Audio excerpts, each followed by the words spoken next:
दोस्तों, जब कोई अपना बदल जाए तो दुखी मत होना, क्योंकि लोग वक्त के साथ बदलते नहीं, बल्कि वक्त के साथ सच्चाई बाहर आती है। इसलिए दुखी होने के बजाय सीखें कि आपके लिए क्या सही है और क्या गलत। दोस्तों, अपने मन को इतना मजबूत बना लो कि किसी का कैसा भी व्यवहार तुम्हारे मन का सुकून न छीन पाए। किसी में इतनी ताकत नहीं होनी चाहिए कि वो तुम्हारे मन से प्रतिक्रिया निकलवा ले, वो भी तब जब तक तुम खुद ना चाहो। दोस्तों, ये कहानी है एक राजा और उसके बेटे की शिक्षाप्रद कहानी। दोस्तों, भोलेनाथ की कथा सुनने से व्यक्ति को अमोघ प्रेम की प्राप्ति होती है, क्योंकि भगवान शिव की भक्ति और प्रेम के माध्यम से व्यक्ति को आत्मज्ञान और मुक्ति मिलती है। दोस्तों, एक बार भगवान शिव और माता पार्वती कैलाश पर्वत पर विराजमान थी। माता पार्वती ने भगवान शिव से कहा कि हे प्रभु, आप हमें कोई ऐसी ज्ञानवर्धक कथा का श्रवण कराएं जिसे सुनने के बाद एक अमोघ प्रेम की उन्मुक्ति प्राप्त हो। माता पार्वती के आग्रह करने पर भगवान शिव कहते हैं, देवी, आज मैं आपको एक बहुत ही सुंदर कथा का श्रवण करा रहा हूं। जो भी मनुष्य इस कथा को ध्यान पूर्वक सुनता है उसका निश्चय ही कल्याण होता है। भगवान शिव कहते हैं, देवी, मध्य देश में एक सुंदर और मन को मोह लेने वाला नगर हुआ करता था। उस नगर में चंद्रदेव नाम के एक प्रतापी राजा राज्य करते थे। उसके दो बेटे थे। बड़े पुत्र का नाम प्रताप था। राजा का बड़ा बेटा प्रताप बुद्धिमान व्यक्ति था और राजा के छोटे बेटे का नाम अनिरुद्ध था, जो कि बेहद सरल, सुंदर और दयालु था। अब राजा के दोनों पुत्र बड़े हो गए और राजा की उम्र ढलने लगी थी। राजा बूढ़ा हो चुका था। एक दिन राजा ने अपने दोनों पुत्रों को बुलाया और उनसे कहा कि देखो बेटे, अब मैं बूढ़ा हो गया हूं, इसलिए मैं इस दायित्व को तुम्हें सौंपना चाहता हूं। लेकिन मैं चाहता हूं कि तुम दोनों पहले यह सिद्ध करो कि तुम इस दायित्व को लेने के लिए संपूर्ण रूप से सही हो। राजा के दोनों पुत्रों ने कहा कि पिताजी, जैसी आपकी इच्छा, लेकिन आप हमें यह बताएं कि हम दोनों भाई कैसे स्वयं को प्रमाणित करें कि हम इस काम के लिए योग्य हैं। राजा चंद्रदेव ने कहा कि मैं तुम दोनों को 100 स्वर्ण मुद्राएं देता हूं। तुम ये स्वर्ण मुद्राएं लेकर कहीं दूर चले जाओ और 1 महीने बाद जो अपनी बुद्धि से सबसे ज्यादा धन लेकर आएगा उसी को मैं इस राज्य का सिंहासन सौंप दूंगा। यह सुनकर दोनों भाई 100 स्वर्ण मुद्रा लेकर अपने भाग्य को आजमाने के लिए निकल पड़ते हैं। राजा का बड़ा बेटा प्रताप उत्तर दिशा में चला गया और छोटा बेटा अनिरुद्ध पूर्व दिशा की ओर चला। राजा चंद्रदेव का छोटा बेटा चलते चलते एक राज्य में पहुंचा, जहां उसे बाजार में एक बूढ़ा आदमी मिला जो तोता बेच रहा था। अनिरुद्ध जाकर उससे पूछा कि बाबा, इस तोते का दाम कितना है? यह सुनकर बूढ़े आदमी ने कहा कि एक तोते के लिए 20 सिक्के देने होंगे। अनिरुद्ध ने कुछ सोचा नहीं और एक तोता उससे खरीद लिया। तोता खरीदने के बाद वह कुछ आगे बढ़ा। आगे उसे एक और आदमी दिखाई दिया जो नेवला बेच रहा था। अनिरुद्ध उसके पास गया और पूछा कि हे भाई, एक नेवला के बदले में आप कितने सिक्के लोगे? उस आदमी ने कहा कि मैं एक नेवला के 20 सिक्के लेता हूं। अब तोता खरीदने के बाद अनिरुद्ध के पास 80 सिक्के बचे। वह 20 सिक्के उसे दे दिया और एक नेवला लेकर वहां से आगे बढ़ गया। राजा चंद्रदेव का छोटा बेटा अनिरुद्ध चलते चलते थक चुका था। अब अनिरुद्ध के पास 2 जानवर थे। उनको साथ में लिया और बाजार की तरफ चला गया। चलते चलते उसे बेहद भूख लग रही थी। वह कुछ खाने के लिए एक दुकान के पास गया। दुकान के पास जाकर उसने एक आदमी को देखा जो एक सर्प को पालतू बनाकर उसे कष्ट देता था। उससे उसका दुख नहीं देखा गया। और वह उस आदमी से बोला कि हे भाई, इस सर्प को तुम कितने सिक्कों में बेचना चाहोगे? यह बात सुनकर उस आदमी ने कहा कि मैं इस सर्प को 20 सिक्के में बेच दूंगा। अगर तुम्हें लेना है तो बोलो। अनिरुद्ध ने देखा कि उसके पास अब 60 सिक्के हैं। अनिरुद्ध ने कहा कि हाँ, यह 20 सिक्के लो और मुझे यह सर्प दो। उस आदमी ने 20 सिक्के लेकर वह सर्प उसे दे दिया। वह आदमी अनिरुद्ध से बोला कि देखो भाई, सर्प और नेवला एक जगह नहीं रहते। उन दोनों की कई सालों से शत्रुता है। अनिरुद्ध ने उसे समझाया कि इस दुनिया में कोई किसी का शत्रु नहीं होता। हम सब भाई भाई हैं और आज से हम चारों मित्र हैं। हम सब मिलकर रहेंगे। सर्प और तोता बोले कि वह आदमी हमें बहुत कष्ट दे रहा था। तुम हमारी बहुत सहायता किए हो। आज से हम तुम्हारी बात मानते हैं। आज से हम सब साथ हैं और आज से हमारे जीवन में कोई भी समस्या आए, हम मिलकर उसका सामना करेंगे। अनिरुद्ध ने देखा कि अब उसके पास सिर्फ 40 सिक्के बचे हैं। इन सिक्कों से हम कुछ खाने के लिए ले सकते हैं। अनिरुद्ध ने कुछ केला खरीदे और कुछ दूध भी खरीदा और चारों दोस्तों ने मिलकर भोजन किया। इस प्रकार सभी सिक्के समाप्त हो गए। अब अनिरुद्ध ने अपने घर वापस जाने का निर्णय किया। वह अपने तीनों दोस्तों को साथ लेकर घर की तरफ निकल पड़ा। उधर राजा अपने दोनों पुत्रों का बेहद ही इंतजार कर रहा था। फिर अनिरुद्ध अपने तीनों मित्रों के साथ घर पहुंचा। उसे देखकर राजा बहुत क्रोधित हो गया, क्योंकि वह कुछ भी कमा कर नहीं लाया था। उसे खाली हाथ देखकर वह जोर से चिल्लाया, निकम्मा, तुझे मैं 100 सिक्के दिया था ताकि तू अपनी बुद्धि से कुछ हासिल करके आए, ताकि मैं तुझे मेरा सब कुछ देकर संन्यास ग्रहण करूं। लेकिन तू इसके योग्य है ही नहीं। तू तो इस घर का नौकर भी नहीं हो सकता। कुछ कमाकर तो लाया नहीं और ये जंगली जानवरों को लेकर आ गया। तुम्हें शर्म लगनी चाहिए। उधर उसी समय राजा का बड़ा पुत्र प्रताप घर वापस आया। उसके पास सोना, चांदी और बहुमूल्य रत्न थे। राजा अपने बेटे को देखकर बहुत प्रसन्न हुआ और पूछा, बेटा, तुमने यह सब कैसे अर्जित किया? प्रताप बोला कि पिताजी, मैं उत्तर दिशा के एक बड़े शहर में गया। वहां मैंने आपके दिए हुए 100 सिक्कों से सस्ते सामान खरीदे और उन्हें ऊंचे दामों में बेच दिया। मैंने अपना धन बढ़ाया और इसे सोने चांदी में बदल दिया। अब मैं आपके व्यवहार को आगे बढ़ाने के लिए तैयार हूं। राजा ने बड़े गर्व के साथ कहा कि प्रताप, तुमने अपनी बुद्धिमानी से यह सिद्ध कर दिया कि तुम इसके योग्य हो। लेकिन तभी अनिरुद्ध ने कहा कि पिताजी, मेरे पास आपके लिए कुछ और भी है। राजा बोला कि मूर्ख, तुम्हारे पास क्या होगा? जंगली जानवर। अनिरुद्ध ने अपनी बात जारी रखी और बोला, पिताजी, मैंने इन जानवरों को खरीदा, लेकिन यह केवल व्यापार नहीं था। मैंने इनके दुखों को देखा और उन्हें मुक्त करने के लिए अपनी संपत्ति का उपयोग किया। यह व्यापार की बात नहीं, बल्कि करुणा और मानवता की थी। यह तीनों अब मेरे मित्र हैं और इनकी सहायता से मैं भविष्य में एक बेहतर दुनिया बनाने का प्रयास करूंगा। राजा को यह सुनकर क्रोध आया। उसने कहा कि ठीक है, मैं तुम्हें इसी समय इस घर से निकालता हूं। तुम मेरे पुत्र रहने के योग्य नहीं। देखो मेरे बड़े बेटे को, जो मेरे लिए धन रत्न लेकर आया है। आज से तुम इस घर में कदम नहीं रखोगे। चले जाओ मेरे सामने से। यह कहकर राजा चंद्रदेव ने अनिरुद्ध को अपने घर से निकाल दिया। अनिरुद्ध अब क्या करता? घर से बेदखल होकर वह अपने मित्रों के साथ एक और दूसरे राज्य की ओर चल पड़ा। चलते चलते वह दुखी होकर अपने मित्रों की ओर देखा और बोला, मित्र, शायद हमारा सफर यहीं तक ही साथ था। मेरे पास अब कुछ भी नहीं है, इसलिए आप अपने घर चले जाओ। यह सुनकर सभी मित्र बोले कि आप यह क्या कह रहे हो?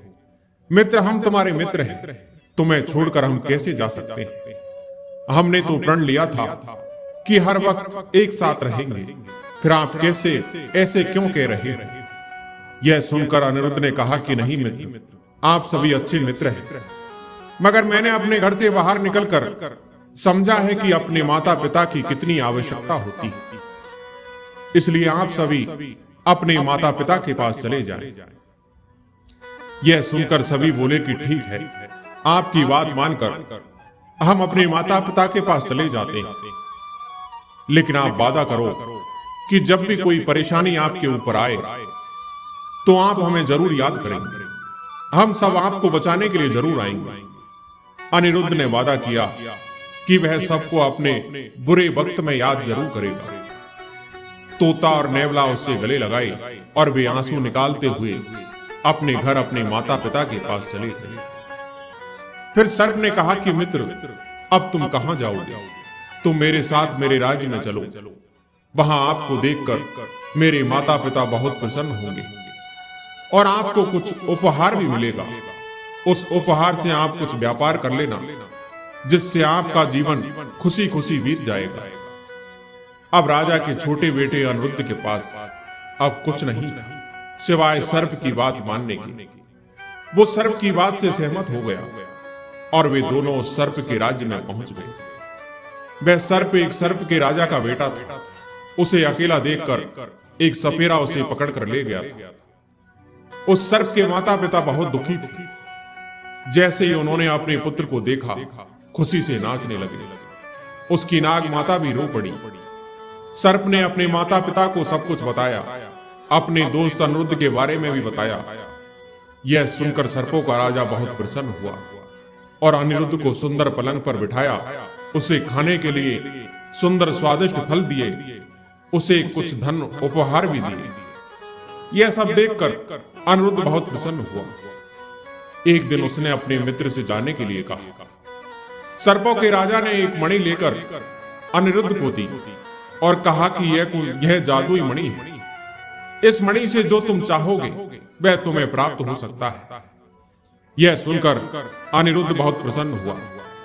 उसके बाद सर्प ने अनिरुद्ध से कहा कि मित्र, अगर तुम्हें मेरी कोई भी जरूरत पड़े तो मुझे जरूर याद करना। अनिरुद्ध ने कहा कि मित्र, मैं वचन देता हूं कि समय आने पर मैं आपको जरूर याद करूंगा। अपने मित्र से विदा लेकर अनिरुद्ध नागराज राजा और रानी को प्रणाम किया, अपने मित्र को गले लगाया और वहां से प्रस्थान किया। उस राज्य से निकलकर अनिरुद्ध चलते चलते एक नए राज्य में पहुंचा। वह राज्य बहुत ही सुंदर था। वह चलते चलते राजमहल के पास जाकर पहुंचा। राजमहल के पास एक सुंदर तालाब था। चलते चलते अनिरुद्ध को प्यास लगी थी, इसलिए वह तालाब से पानी पीने लगा। उसी समय अनिरुद्ध की नजर राजमहल की तरफ पड़ी। राजमहल की खिड़की से राजकुमारी अपने केस सुखा रही थी। वह राजकुमारी बेहद ही सुंदर थी। उसे देखकर अनिरुद्ध को ऐसा लगा जैसे यह कोई स्वर्ग की अप्सरा हो। वह राजकुमारी को देखते ही उसकी ओर आकर्षित हो गया। वह राजकुमारी केवल सुंदरी नहीं थी, बल्कि अपने राज्य की प्रजा के प्रति दयालु और संवेदनशील भी थी।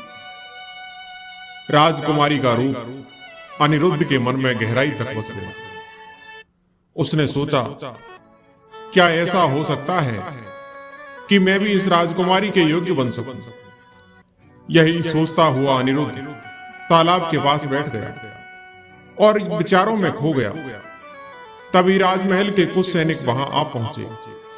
उन्होंने अनिरुद्ध को साधारण वेशभूषा में तालाब से पानी पीते हुए देखा। उनमें से एक सैनिक ने उसे डांटा कि तुम कौन हो और राजमहल के इतने पास क्या कर रहे हो? क्या तुम्हें नियमों का पता नहीं है? अनिरुद्ध ने विनम्रता से कहा, मुझे माफ कीजिए, मैं एक पथिक हूं और प्यासा था, इसलिए यहां रुक गया। मेरा किसी को कष्ट देने का कोई इरादा नहीं है। सैनिक उसे ध्यान से देखने लगे। उनमें से एक ने कहा कि तुम दिखने में तो साधारण लगते हो। हम तुमसे एक बात पूछते हैं, क्या तुम राजमहल के लिए कोई सेवा कर सकते हो? अनिरुद्ध ने कहा कि यदि सेवा के लिए मेरे पास कुछ योग्य गुण है तो मैं अवश्य मदद करूंगा। सैनिकों ने उसे राजमहल ले जाने का निर्णय किया। जब अनिरुद्ध महल के अंदर पहुंचा तो वहां का भव्य दृश्य देखकर वह चकित रह गया। हर तरफ सोने चांदी से सजी दीवारें और सुंदर चित्र बने हुए थे। महल की सजावट उसकी सादगी भरी दुनिया से बिल्कुल अलग थी। राजमहल में राजा और रानी अनिरुद्ध से मिले। राजा ने उससे कहा कि पथिक, हमारे महल में तुम्हारा स्वागत है, लेकिन बताओ तुम कौन हो और इस राज्य में क्यों आई हो? अनिरुद्ध ने सिर झुकाकर पूरी विनम्रता से कहा कि महाराज, मैं एक गरीब बाप का बेटा हूं। मेरे पिता ने मुझे अपने घर से निकाल दिया। मैं इस राज्य में केवल एक आश्रय और जीवन जीने के नए अवसर की तलाश में आया हूं। यदि मैं आपके किसी काम आ सकता हूं तो कृपया मुझे सेवा का अवसर दें। राजा ने उसकी सादगी और सौम्यता से प्रभावित होकर उसे महल में रहने की अनुमति दे दी। अनिरुद्ध ने महल में छोटे छोटे काम करने शुरू किए और अपनी मेहनत और ईमानदारी से सबका दिल जीत लिया। एक दिन राजकुमारी ने गलियारे से गुजरते हुए अनिरुद्ध को देखा। वह बगीचे में कुछ बच्चों के साथ खेल रहा था। उसकी मुस्कान और दयालु स्वभाव ने राजकुमारी को भी आकर्षित किया। उसने अपनी सहेली से कहा कि यह युवक साधारण जरूर है, लेकिन इसके व्यक्तित्व में कुछ खास है।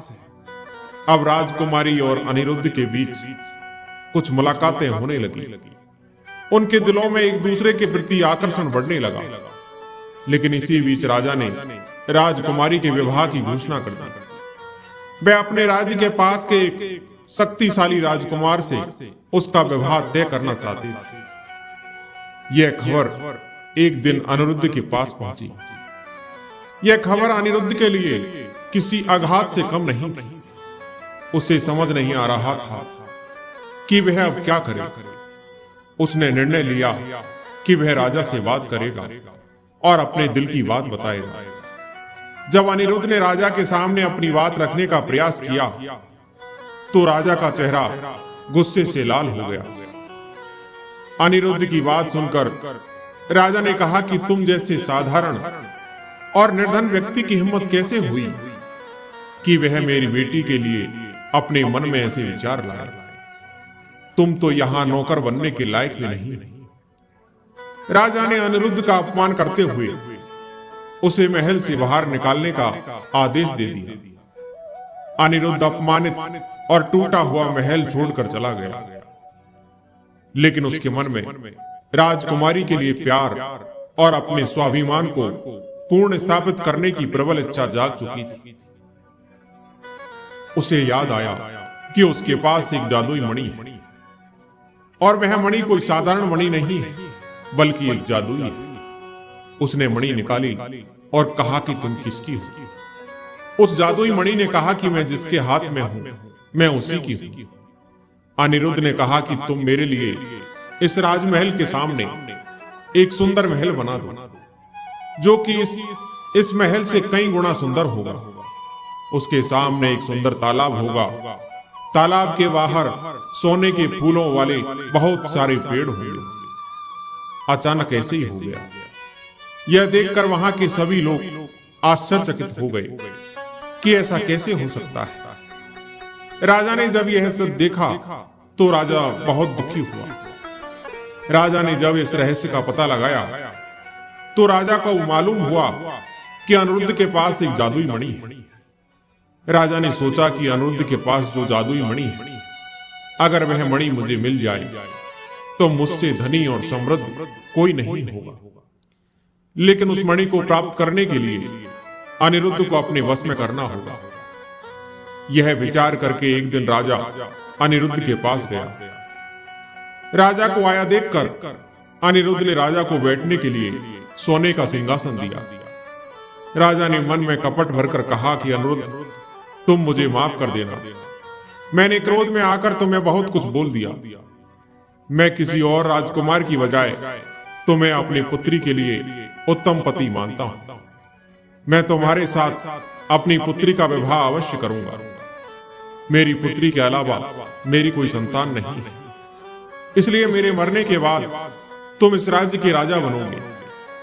कुछ ही दिनों में मैं तुम्हारे साथ मेरी पुत्री का विवाह कर दूंगा। अब भोला भाला अनिरुद्ध राजा की चतुराई नहीं समझ पाया और उसकी बातों में आ गया और वह राजकुमारी से विवाह करने के लिए राजी हो गया। राजा अनिरुद्ध से बात करके अपनी पुत्री के पास गया और बोला कि देखो, अनिरुद्ध के पास एक जादुई मणि है और अगर तुम मुझे उस मणि को लाकर नहीं दोगी तो मैं तुम्हारे प्रेमी अनिरुद्ध को मार दूंगा। यह सुनकर राजकुमारी डर गई और अपने पिता की बात मानने को राजी हो गई। राजा ने कहा कि अनिरुद्ध के पास एक मणि तुम कैसे भी करके वह मणि मुझे लाकर दो। तुम जाओ और उसके महल में रहो और कपट करके और उसके खाने में कुछ मिलाकर देना जिससे कि वे बेहोश हो जाए, नहीं तो तुम उससे मणि नहीं ले पाओगी। पिता की बात मानकर वह अनिरुद्ध के पास गई। अनिरुद्ध राजकुमारी को देखकर बेहद प्रसन्न हुआ। राजकुमारी अनिरुद्ध के साथ उसी महल में रहने लगी। इसी प्रकार कुछ दिन बीते। एक दिन राजकुमारी को अपने पिता का हुक्म आया कि तुम वहां क्या कर रही हो? अगर तुम मणि आज नहीं ला सकी तो आज रात को ही अनिरुद्ध की हत्या कर दी जाएगी। यह सुनकर राजकुमारी डर गई और अगली सुबह अनिरुद्ध मंदिर से लौटकर सोने की कुर्सी पर बैठा ही था कि उसी समय राजकुमारी उसके पास आई और बोली कि क्या आप मुझसे बेहद प्यार करते हो? अनिरुद्ध ने कहा कि आप इस प्रकार सवाल क्यों कर रहे हैं? क्या तुम्हें पता नहीं कि मैं तुम्हें कितना प्यार करता हूं? राजकुमारी बोली कि आप मुझसे प्यार नहीं करते, नहीं तो तुम मुझे बताते कि वह जादुई मणि को तुम कहां रखते हो। यह सुनकर अनिरुद्ध ने कहा, बस इतनी सी बात, मैं हमेशा जादुई मणि को भगवान की मूर्ति के नीचे रख देता हूं। यह सुनकर राजकुमारी प्रसन्न हुई और राजकुमारी ने अनिरुद्ध को अपने हाथों से बनाए हुए ढेर सारे मिष्ठान खिलाए और उन मिष्ठानों में उसने पहले से ही कुछ औषधियां मिला दी थी। मिष्ठान खाते ही अनिरुद्ध बेहोश हो गया। बेहोश होते ही राजकुमारी मणि चुराकर बड़ी चतुराई से उस मणि को अपने पिता को दे दी। उस जादुई मणि को देखकर राजा की खुशी का ठिकाना नहीं रहा। अब राजा ने सोचा कि अनिरुद्ध तो पहले ही मुझे पसंद नहीं करता और अगर वह जान लेगा कि मैं उस मणि को चुरा कर लाया हूं तो वह मुझे जिंदा नहीं छोड़ेगा। वह नींद से जागे उससे पहले मुझे कुछ करना होगा। यह सोचकर राजा मणि से बोला कि मणि, तुम किसकी हो? मणि ने कहा कि मैं जिसके पास हूं मैं उसी की हूं। राजा ने कहा, मुझे बहुत सारा धन दे दो, मेरे महल को स्वर्ग जैसे बना दो और उस अनिरुद्ध के घर को एक झोपड़ी में बदल डालो और अनिरुद्ध के महंगे कपड़े उतार कर फटे हुए कपड़े पहनाकर किसी जंगल में छोड़ दो और उस जंगल में ऐसे घर में छोड़ दो जहां कोई नहीं जा सकता। उस घर के चारों तरफ सिर्फ जानवरों का अड्डा हो। राजा की बात सुनकर मणि ने सब कुछ कर दिया जैसा राजा ने कहा था। अब अनिरुद्ध को जब होश आया तो उसने स्वयं को एक जंगल में पाया। उस जगह पर कोई इंसान नहीं था, वहां कुछ खाने को भी नहीं था। वह एक घर में था जिस घर से वह बाहर नहीं निकल पा रहा था। वह फटे हुए वस्त्र पहना हुआ था। उस समय अनिरुद्ध को मणि की याद आई, लेकिन कहीं भी उसे मणि नहीं मिली। अब अनिरुद्ध लाचार था, रोने के अलावा उसके पास और कुछ नहीं था।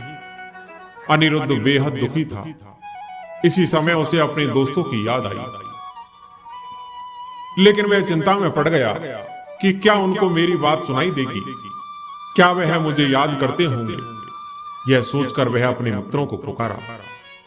मित्र की पुकार सुनकर सभी मित्र उसके पास पहुंचे।